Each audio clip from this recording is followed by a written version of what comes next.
इसका अर्थ ये है विद्यास्थानाधिपो वा। विद्यास्थानाधिप का मतलब होता है पंचम स्थान का मालिक। पंचम स्थान का विद्यास्थान अधिप पंचम स्थान का मालिक। वा अथवा बुध गुरु माने बुध और बृहस्पति, समझ रहा है ना जी।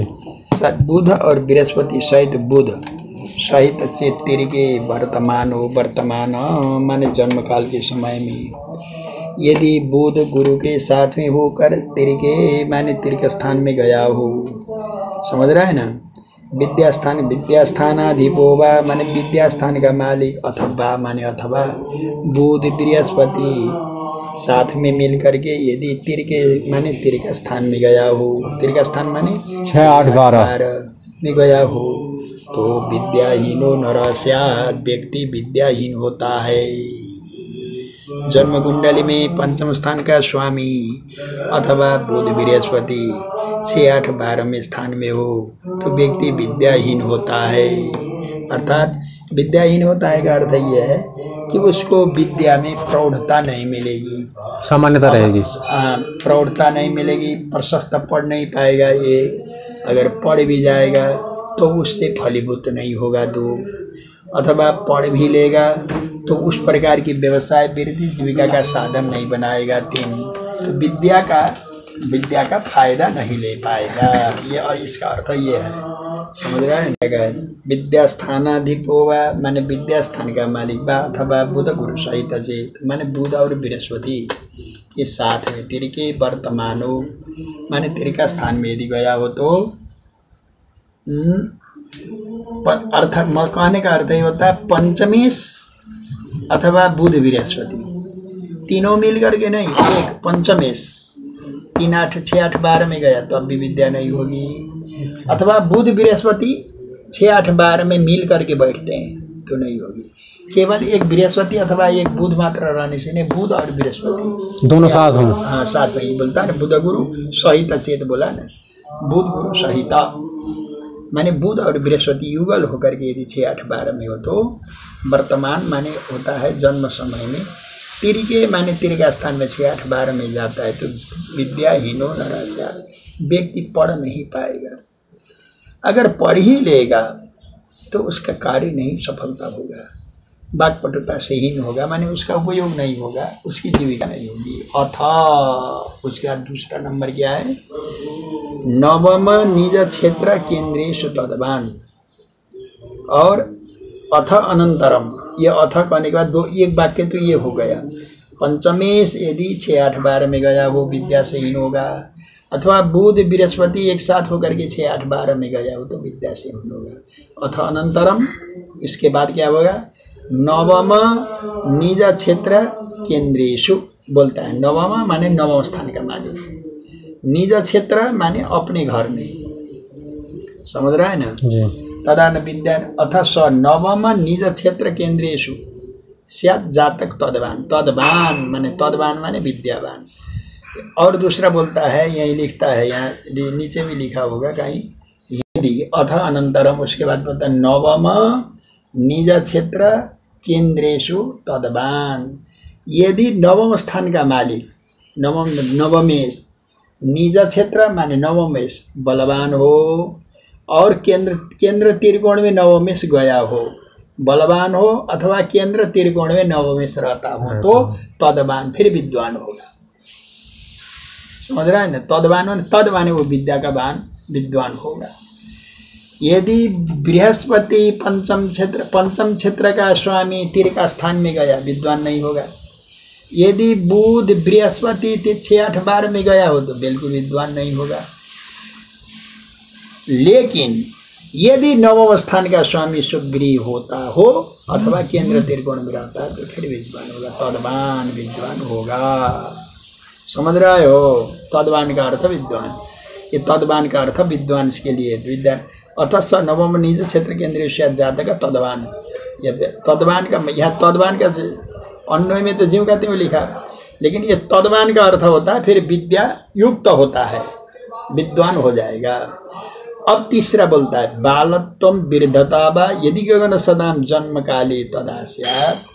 यदि बालत्वम विरधता वा गगन सदाम, गगन सदाम माने ग्रह, यदि ग्रह जन्म काले, जन्म के समय में विद्यास्थान का स्वामी बृहस्पति, बुध अथवा नवमेश भी यदि बाल हो, वृद्ध हो, समझ रहे हैं ना, ऐसा अवस्था में यदि नवमेश रहा अथवा पंचमेश रहा अथवा बृहस्पति कमजोर रहा अथवा बुध कमजोर रहा, ऐसा रहा तो फिर प्रज्ञा मान्यम नारायणाम लिखा है।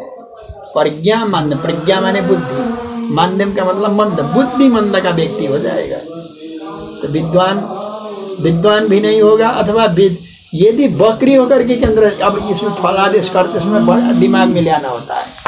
ठीक है, ग्रह बकरी है, ग्रह केंद्र त्रिकोण में है लेकिन बकरी है, बाल है, वृद्ध है, अस्त है, दुर्बल है, पंचमेश तो है, केंद्र में तो है, लेकिन बाल वृद्ध अस्त वक्र इत्यादि दोष से युक्त है, तो फिर भी प्रज्ञा मान्य, बुद्धि कमजोर हो जाएगी।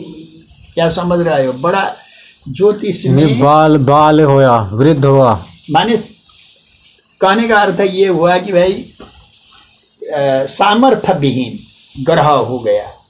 विद्यास्थान का मालिक है केंद्र में, लेकिन बाल है, वृद्ध है, अस्त है, वक्र है, सामर्थ्य विहीन है। ये बोलता है बालत्वम वृद्धता वा यदि गगन सदाम जन्म काले तदा स्यात्, तदा माने उस समय में, जन्म काल के समय में ग्रह बाल रहे, वृद्ध रहे, अस्त रहे। गगन सदाम माने ग्रह, ग्रह कौन? यहाँ ग्रह से मतलब है पंचमेश अथवा बुध बृहस्पति, समझ रहे हो? और का मतलब नहीं है। तो प्रज्ञा मान्यम नराणाम माने व्यक्ति की बुद्धि मलिन रहेगी। अथा यदि विहगा, यदि वही ग्रह, विहग माने ग्रह स्वर्क्षक हो, फिर अपने घर का हो, बलवान हो, तब तो फिर दोष हित स्यात्, दोष को नष्ट कर देगा, यह अर्थ है। अब बोला तो ये तना, लेकिन आप विचार करने वाले को तो कुंडली न देखना है। ऐसे आकर के आदमी बोलेगा मेरा भाग्य कैसा है, उसकी भाग्य विचारने के लिए तो बुद्धि चाहिए। अब आपको इतना देखना होता है पंचमेश की स्थिति क्या है, बुध की स्थिति क्या है, बृहस्पति की स्थिति क्या है, किस घर में बैठे हैं, किस रूप स्वरूप में हैं, वो देखना पड़ेगा। इसलिए बोलता है विद्यास्थानाधिपो, विद्या का स्वामी, विद्यास्थान का स्वामी अर्थात पंचमेश बा अथवा बुध गुरु सहित चेत, माने बुध और बृहस्पति एक साथ होकर के तिरिके वर्तमानो विद्याहीन नरस्यात्, ये अर्थ हुआ। तिरिके, तिर का स्थान में 6, 8, 12 में हो तो विद्याहीन नरस्यात्, व्यक्ति विद्याहीन हो जाएगा। विद्याहीन का दो अर्थ है, एक तो विद्याहीन बिल्कुल ना पढ़ना, एक तो विद्याहीन आप आचार्य किए पुलिस बन गए, कोई बहुत फायदा तो आपको हुआ नहीं। एक विद्याहीन हमने इतना वेद पढ़ा, कर्मकांड किया, सब चीज किया, उसके बाद हम कहीं क्या कहते हैं कॉलर की करके ही नहीं यार 2 रुपया तो दे दो कह करके जो हमको यही करना पड़ेगा, तो हमारा पढ़ने का क्या मतलब होता है? विद्याहीन वहां तक जाता है। तो आपको फलादेश करते बोलना पड़ेगा ये ग्रह ये होने से, नवम में बलवान होने से अथवा बुध यहाँ केंद्र में जाने से अथवा पंचम से होने से विद्या तो इनको हो जाएगी। विद्या के अनुरूप क्षेत्र नहीं मिलेगा, उसका सदुपयोग, उसका उपयोग ये नहीं करेंगे, ये गारंटी। विद्यास्थानाधिपो वा बुध गुरु सहित चेत तिरिके वर्तमानो विद्याहीनो नरस्यात्। समझ में आया ना? अथ यहाँ से अब पद फिर परिवर्तन कर, अथ अनंतरम, फिर आगे नवम निज क्षेत्र केंद्रेशु, नवम स्थान का स्वामी स्वगृह हो और केंद्र में हो तो तदवान, फिर विद्वान भी होगा। नवमेश बलवान होगा तो विद्वान होगा। मान लो किसी का नवमेश बलवान है, पंचमेश बुध गुरु अष्टम में तिर का स्थान में, ऐसा भी आ सकता है। तो लेकिन पंचमेश कमजोर होने पर भी नवमेश बलवान हो तो फिर भी विद्या दे सकता है। समझ रहा है ना? पंचमेश, नवमेश क्या होता है? 5, 6, 7, 8, 9 पंचम होता है। पंचमेश से पंचमेश में पुत्र भी देखा जाता है, पंचम से पंचम में इधर केवल विद्या देखा जाता है तो उधर धर्म भी देखा जाता है। पुण्य क्षेत्र है वो, इसलिए वहां जाकर के भी विद्या जाना जाता है। अब विद्या की व्याख्या फिर बहुत है बेटा। बालत्वम वृद्धता वा यदि गगन सदाम, यदि बाल हो वृद्ध हो, अब आपको विचार करनी पड़ेगी कि वह ग्रह बाल वृद्ध अवस्था की परिस्थिति का है कहने से पहले। नंबर 1 पंचमेश अथवा बुध गुरु है कहाँ। नंबर 2 नवमेश की स्थिति है क्या। नंबर 3 ये ग्रह की स्थिति क्या है, फिर बाल वृद्ध अवस्था वगैरह क्या है, समझ रहा है ना।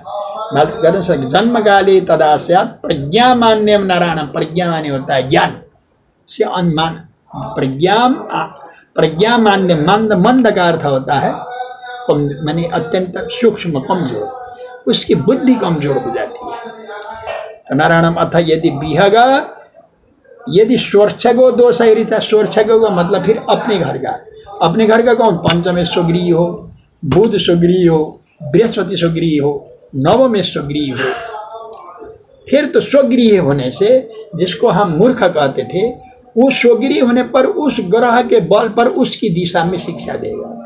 बृहस्पति होगा, बुध होगा तो अध्यात्म, बृहस्पति होगा तो बड़े बड़े शास्त्रों में ले जाएगा, बुध होगा अध्यात्म में ले जाएगा, पंचमेश होगा वाक्पटुता में ले जाएगा।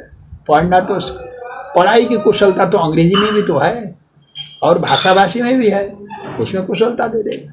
तो लोग बोलते हैं कि इसको क्या पढ़ा है, ये देखना होता है, समझ रहे हो।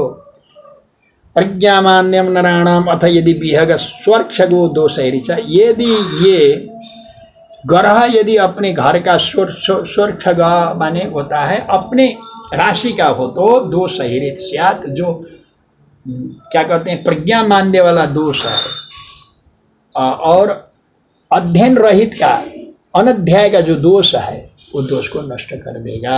इसलिए पंचम स्थान से विचार कर लेगा। ये इतना ही लिखता है, इसका व्याख्या बहुत बृहद है। आपको विद्वान होगा कहने पर भी खूब तर्क करनी पड़ेगी, मूर्ख होगा कहने पर भी तर्क करनी पड़ेगी। मान लो संस्कृतेतर पढ़ने वाले को हम मूर्ख जानते हैं, उसको विद्या का स्वरूप देखते नहीं है। हेलो भाई।